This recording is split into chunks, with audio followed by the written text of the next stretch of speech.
better way to start out pop culture, my Quark's bar, my ruminations on pop culture and what's going on and just general shenanigans.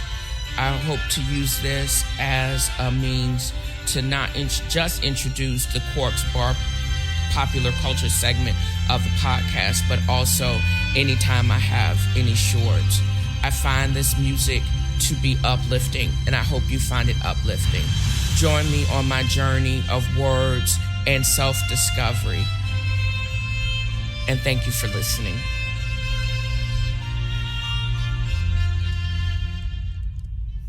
Well, evidently, I had recorded my synopsis of Take My Hand last week sometime, but I had all this extra stuff that I wanted to also record, and I had published previously, and let me see, I want to make sure that I didn't do something crazy like read synopsis, or I have my books confused because I've been really I got sidetracked.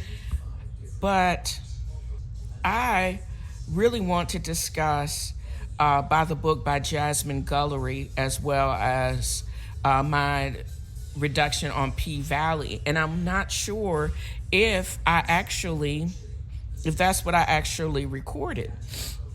But we'll see, because I was on a tear this morning. I wonder, hopefully I didn't re-record what I already recorded. I just didn't post Take My Hand. But let me check it out and I'll get back to y'all. Welcome to another episode of Quark's Bar, the premium content for TNFro is reading.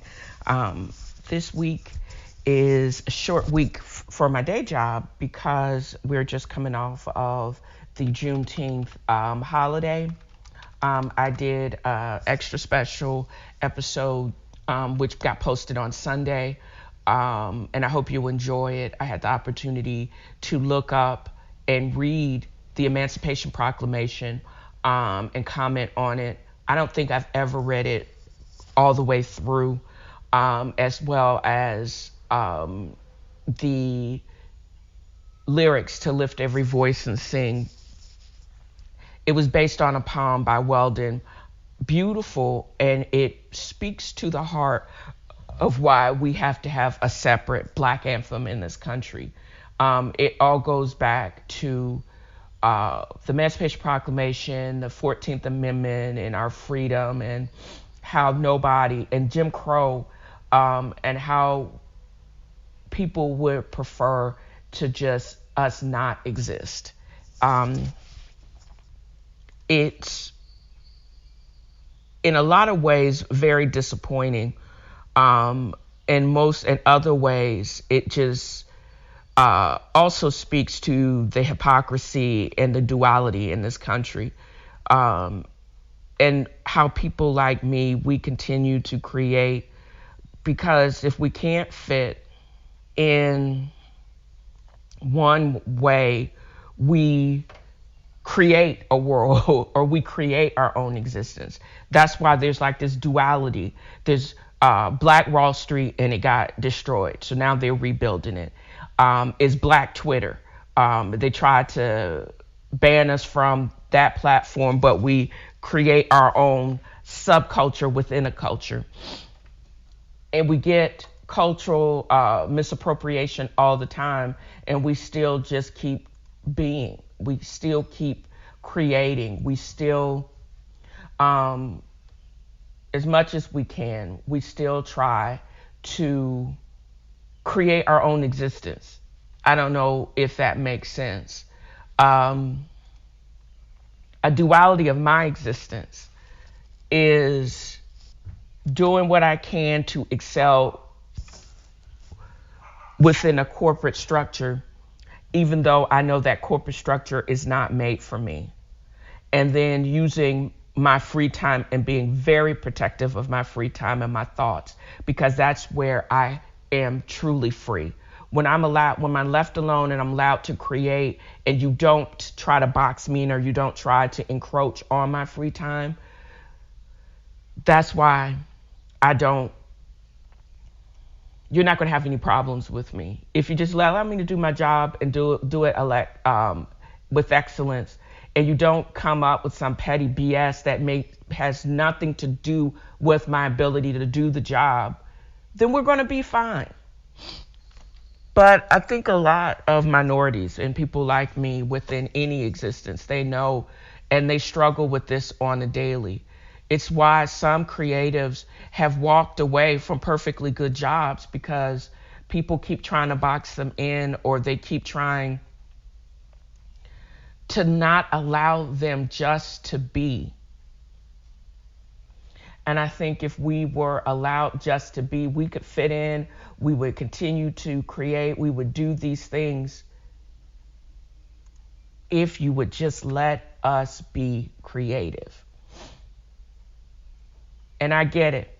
You're going to maximize what I do on the time that you pay me. But other than that, you need to go sit down somewhere, because I ain't got time for that, for real.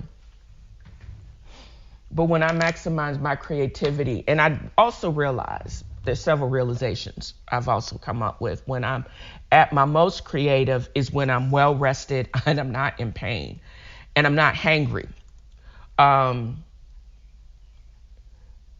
For a while now, and it's even traced back to the start of the pandemic, I've had some really, have had difficulty with sleep. And it's become more horrible since the death of my father, unexpected death. But this past week, I've made a concerted effort to clean up my sleep hygiene. And I've had to take non-addictive sleep aids, and the results are amazing, I think. I'm more rested if I get consistent and uninterrupted sleep. And the Benadryl component, if you actually have allergies like I know I have, it works. The problem is that hungover feeling. It just takes you a minute to get over that. But every time you close your eyes, if you go into REM, you are going to, it's an added benefit. Also, if you then completely turn off the TV in the morning and just listen to books on tape, or something else besides the news, you actually will want to create. You want to think about things.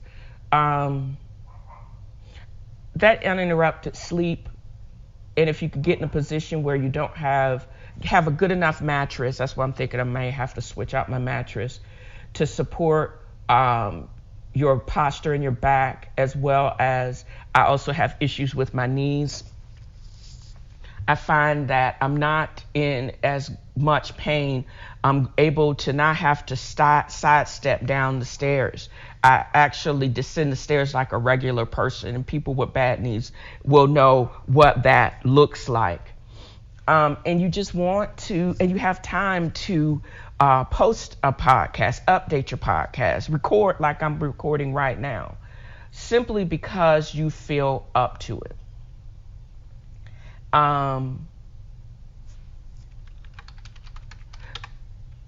And a lot of things that would absolutely bother you really don't bother you, because you just say, I could get upset about this, but don't really care.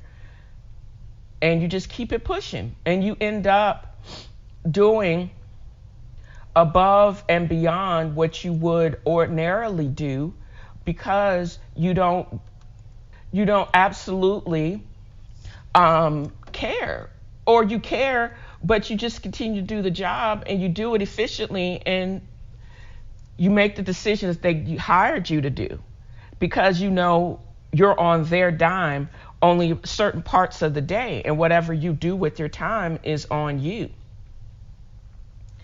And I say all of this to say it as a lead into TNFro is reading. I am always listening to other podcasts to get ideas about my own. I'm very grateful to the thousands of great podcasts that are out there. I subscribe to maybe about 10.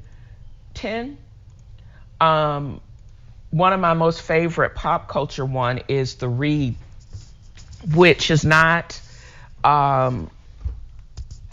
produced any new episodes in the last almost 3 weeks now because of a psychiatric crisis of one of the hosts. My heart and mind and thoughts are for the speedy recovery and stability of Kid Fury and his friend and fellow host, Crystal. I hope you get well soon, and we are blessed with more pop culture and funny commentary from that dynamic duo. I read the news when I can sit down long enough because my ADD is off the charts. But I also watch a lot of reality TV and make comments on shows like 90 Day Fiancé, which I hate watch every Sunday. And one of my favorite shows that I have watched and rewatched is the groundbreaking show on Starz, P-Valley. I did look up on Spotify. There is most TV, all these streaming services, a lot of the shows have their own follow-up podcast, kind of like the after show for Star Trek. Well, this particular show is, I don't know if Joy is sponsored by the network. And I'm not sure if she should be, because as I was listening to her, I find her voice to be a bit annoying. It's obvious that she's African American, but it's so Valley Girl affected that it kind of grates on the nerves. So, and I went back to the very first episode that's on Spotify. If you can stand her voice, then try to give it a listen. But if not, you could just listen to my commentary. This is full of, this episode, or this commentary is basically full of spoilers for this week's episode. And also just continue to comment on last week. The first episode I was down with. The second episode, when Mercedes fell and bust her behind, to me it was traumatic to me because I didn't want her to get hurt. But this is the follow-up. It's called The Dirty Dozen. It's Keyshawn and Lil Murder embark on their new adventure. They are posing as the prince and princess of Trap and the Pole. And they're on the road. And I honestly think that the not so richy rich boyfriend is going to show up and wreck it all because he wants to keep her as his personal dancer and Barbie doll, chocolate Barbie doll. But they have to eat because he can't get a job. And I think he's going to take that out on her. Last week's episode was some hoodoo mess. This week's episode is everybody expanding their and going different routes to basically make that money. You'll see Uncle Clifford on the pole. You'll see Mercedes hooking up with Coach again. And you'll see the color of Lil Murder's hair changing, and he just gets more and more sexier. You'll see, oh, what's her name?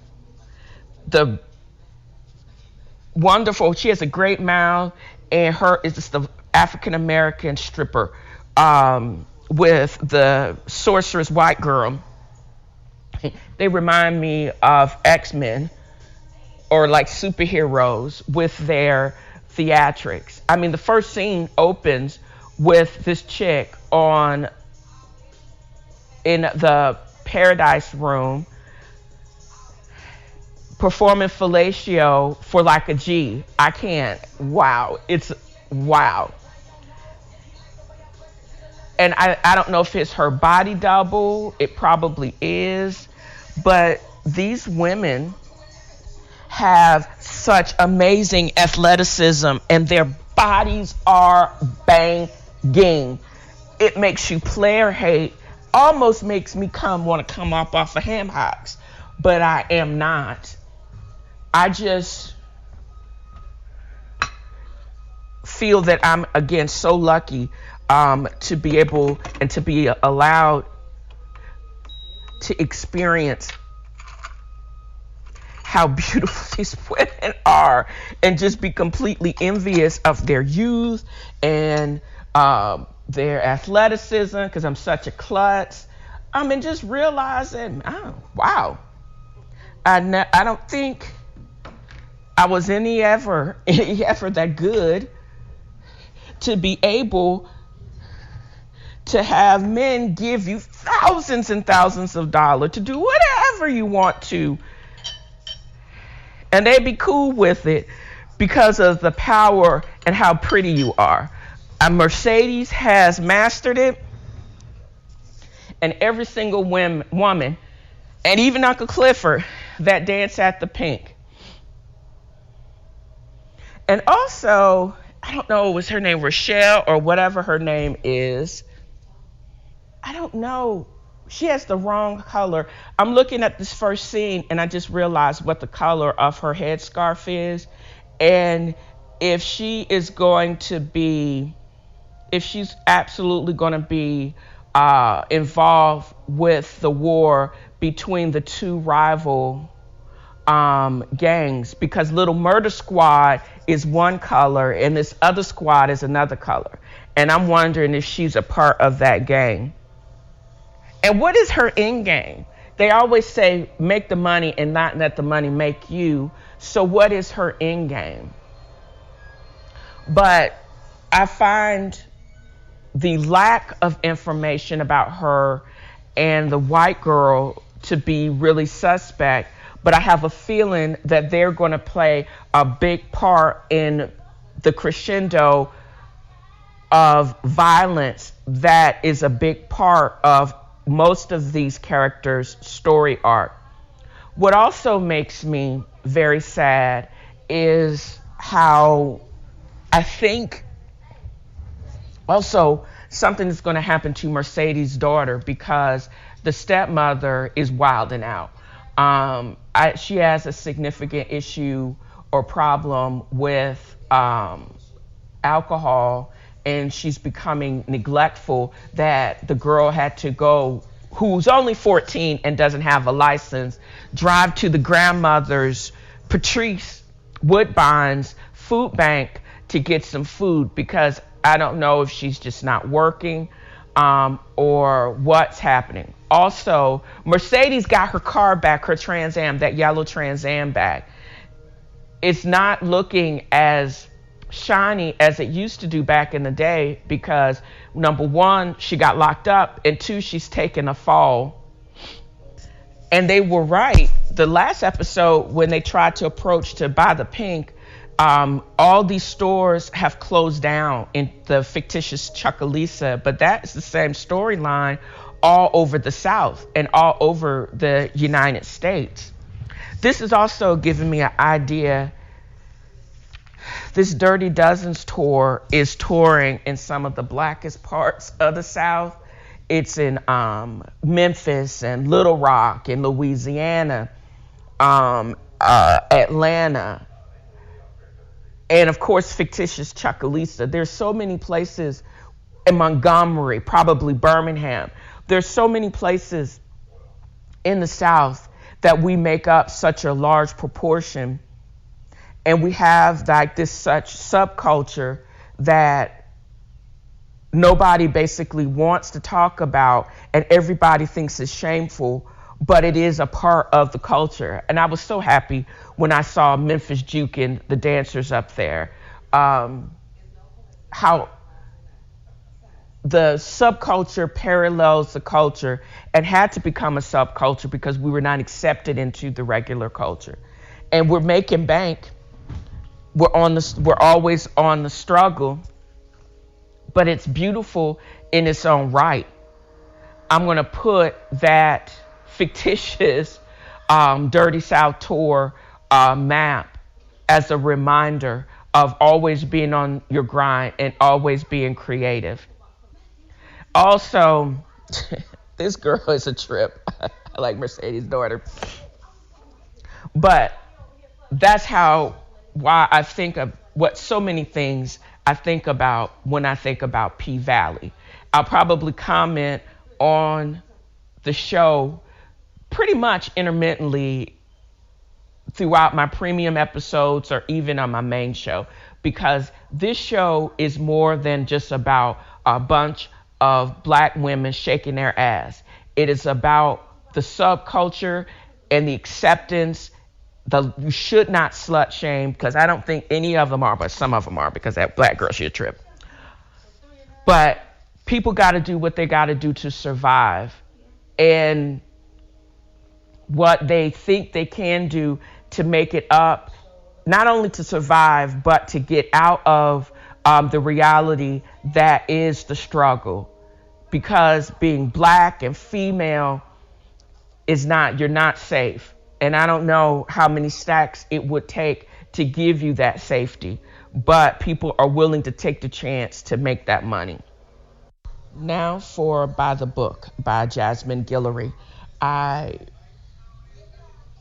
realized before the spell is completely broken by life, I need to get my comments down and out about this book. I have completely listened to the entire book, and it's not my usual fare. It's a lot more romantic and therapy than what I'm used to listening to and reading. But after my last two books, this is definitely a lot lighter, and it was so much funnier. The gist is Isabel is a publishing assistant and who is an aspiring writer who gets deployed to California to help an A-list kid get his memoir together. She's sabotaged by another junior editor who she takes her job prior. This is Gavin, who basically, and even with microaggressions by her then boss, she's optimistic, starts out, and she uses this as an opportunity to basically curry favor with her most of the time disapproving boss. She finds herself, and then she finds love. It's remarkable because I didn't realize Bo is mixed. His white screenwriter father, who gets an Oscar, and his Black famous actress of a wife, who basically was his ghostwriter for the entirety of his career, and even the screenplay that won him the Oscar, he couldn't even find it within himself to even thank her or his child. Bo wouldn't find out about this until a year after his father dies, and he basically went off on his mother at the funeral. He then he had cut himself off from her, goes back to, I believe it's her parents' house, to basically get his thoughts together. And it's there that the broken Bo finds broken Izzy. And each other, with the help of each other, they basically heal themselves and each other. He also tells her, he also, after he blows up at Izzy for basically pointing out that even though his writing is good, it could be more. And she basically would push him to do more and to give out more. But he, it would take him some time. Once he, it's like, he's like me. Once he gets over being mad for being criticized, he then starts to really write and to really create.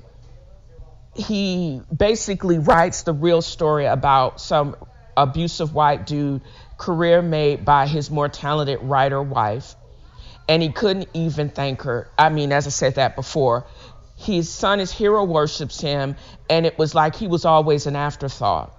I wonder if he just assumed he deserved it with no effort from himself, and his wife and son were just the supporting pawns in the story that was Bo's father's life. You can be really abusive and never laying a hand on someone. This writer did not write anymore about the woman's success, if she had any success after they divorced, and then definitely after he died. I would like to know what is the second part of her life and his story arc. But what made Izzy and Bo's existence and why they grew so close together so fast is because they didn't have any real interruptions, because they basically were on his Malibu estate chilling. And it was this bubble away from the cold New York and publishing scene. She begins to flourish. She, with good sleep and good food and being around a fine man, I guess, she was able to edit her book and rediscover her passion. She, in her own right, was talented. And when she wasn't having distraction of her boss and Gavin speaking nonsense in her ears, she thrived. They both thrived. They got to know each other without any distractions, and they began to trust each other. Just by sitting in the time in the TV room, surfing, swimming,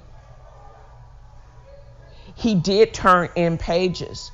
Not only catapulting his career as a writer, but making good on that several $1 million book deal, but also catapulting her career, because she would leave there with a job offer, an expansion, and an editor, and her own book deal. And it was so wild that both are writers, but they had difficulty putting their feelings into words.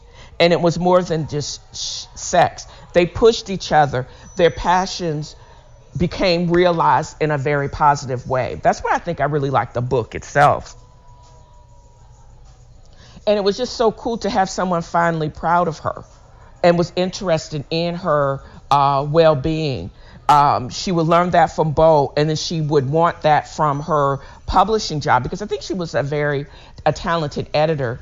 It was obvious with all the work that Bo was able to do and complete his memoir, which still tripped me out. How can you be 29-year-old and write a memoir? Who cares? But he had some crap happen in his life that if he formulated it in a right word, the story arc would be, we like a big comeback story, even though they're like completely loaded. And he did it in a well-furnished, great library and estate in California. She also goes to a different imprint where I completely play her guile, because she gets first dibs at her most admired authors, and she gets to edit them too. I like the book because Gavin gets got, her friend Priya gets promoted, Bo finishes her book, Izzy finishes her and then gets a new job, and the fine man on top of that. How awesome is that? And if I can get to review and read or listen to more books with this character development and excitement and just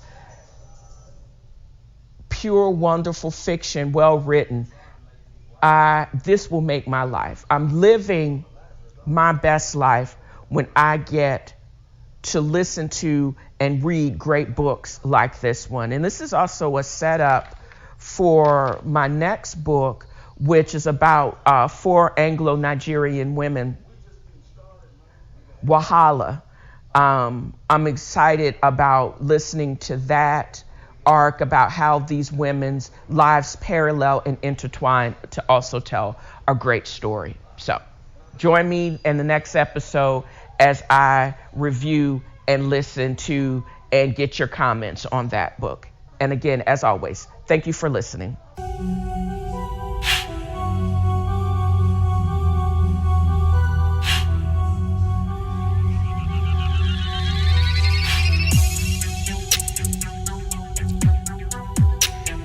I wanted to end my broadcast or this recording with just some fresh beats and as a reminder for us to be kind to ourselves, be kind to our minds, and keep creating. I mean, there's just so much horrible things and mean things going on in the world. And this is not goodbye. This is just until we meet again or until I record and drop another episode. I hope you enjoyed this episode as much as I've enjoyed creating it. Check me out on social media. TNFro is reading on Instagram, TV Food Wine Girl on Twitter, and TNFro is reading the book club. I hope to get into a better state of mind as we recover as a nation from just the tragic happenstance of the last several weeks. And again, I admonish you to be kind to yourself and be kind to others. Be the action that you want to be. If you want kindness, give kindness, exude kindness, and just love yourself and love others. And again, thank you for listening. Mike Beats.